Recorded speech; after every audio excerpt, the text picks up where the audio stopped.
Hey, today we're going to tell you how to find some really good resources for your research paper. The first thing we're going to tell you, don't use Google or some major search engines. It's not a good use of time. For example, my research project is going to be on digital citizenship, and I'm curious how digital citizenship should be used in schools for educating students. So just see what happens if I type in that academic language, digital citizenship, into a Google search. I got over 4 million hits. I'm never going to go through 4 million resources. It's just way, way, way too much. So it's not a good use of your time because you're going to be looking through stuff, most of which will not be reliable. There are better resources out there, and we're going to show you some today. It will turn up much fewer than 4 million hits. So I want you to go to this database. It's called elm4u.org. And this is the electronic library for Minnesota. Everything that I find here has been checked and is verified by media specialists. I can trust everything. You'll find some tabs here. Content type. We're looking at grade level because the things I'm going to find here are actually already leveled for you. We've got elementary, middle level, and high school. We, of course, are going to go to the middle school. The elementary school ones might be a little bit beneath you. The high school ones may prove to be a little too challenging. So we'll go to the middle school one.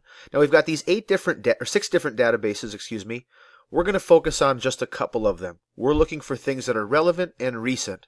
So here are the two I want you to look at. Research and Context. This is a middle school appropriate database of reference works, magazine and journal articles, and some primary source documents.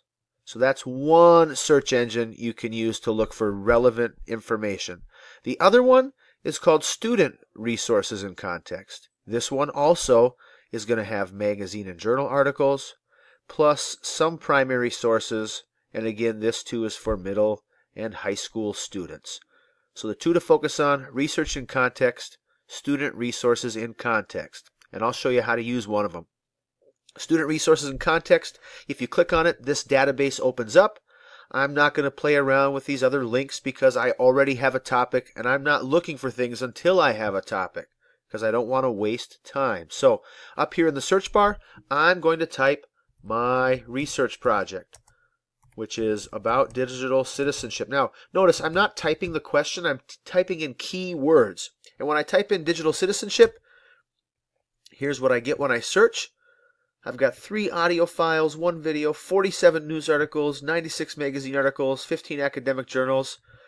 That's a lot less than 4 million, but it's still quite a bit more than I want to wade through. I can be a little bit more specific. I want to get it less than, 150 things for me to wade through. So I'm going to add in another academic language term. So I'm going to search for digital citizenship again, but remember my research project is about how digital citizenship should be used to educate students in schools. So I'm going to add another academic language term just to be a little bit more focused in my search. I'm going to throw in the word school. Now again, notice I'm not typing my whole question. I'm just throwing in some key academic language words to focus the search. And so I click that search bar. And now, instead of 150 hits, I've got 1 audio file, 2 news articles, 14 magazines, and 1 academic journal. That's much more specific. And because there's 14 magazines, I'm going to start there, or 14 articles in magazines. And so when I get to my list of 14 magazine articles, I'm looking at titles, publication dates, and this little blurb. Look at this one here, Teaching Digital Citizenship, School Librarians Lead Students in the Tech Age. This was published in August of this year, so it's very recent, only a few months old. And as I read here, as technology and social media play an increasingly big role in the classroom, educators are faced with challenges of teaching students how to use technologies in appropriate ways and how to be safe and responsible. That sounds right up my alley about how to use digital citizenship to educate students. So I'm going to click on that, and that will bring up the whole article. Here's the title, the publication date. Now, as I scroll down, what you'll see is this is a very long article. I've read this ahead of time, so I already know it's a good resource. So this is one I am going to use for my research paper. And as I scroll down, you'll see again, as I said, it's very long, but there's a lot of good information in there. I want you to notice that at the end of the article, there is a source citation. This is something I actually need to have for my research paper. When I write my research paper, one section of it is a works cited page where I have to record all of my source information. Sometimes that's really tough to know how to do correctly. In this database, it shows me how to do it. That's one step that I don't have to worry about later on. So that's one great thing about this resource, is it tells me how I should use it in a larger research paper. The other thing that's really, really awesome about this is this feature over here, this download button. I don't want to be hauling around a bunch of printed papers that I might lose or misplace. I want to keep this stuff once I've found it. So I'm going to click that download button, and one of the options is to save it to my Google Drive. Well, as a Richfield teacher, I have a Google Drive account. As a Richfield student, so do you. So with this radio button selected, I'm going to click download. I'm going to get a little prompt here that tells me that this document has been sent to Google Drive and will appear shortly. So I'm just going to click OK.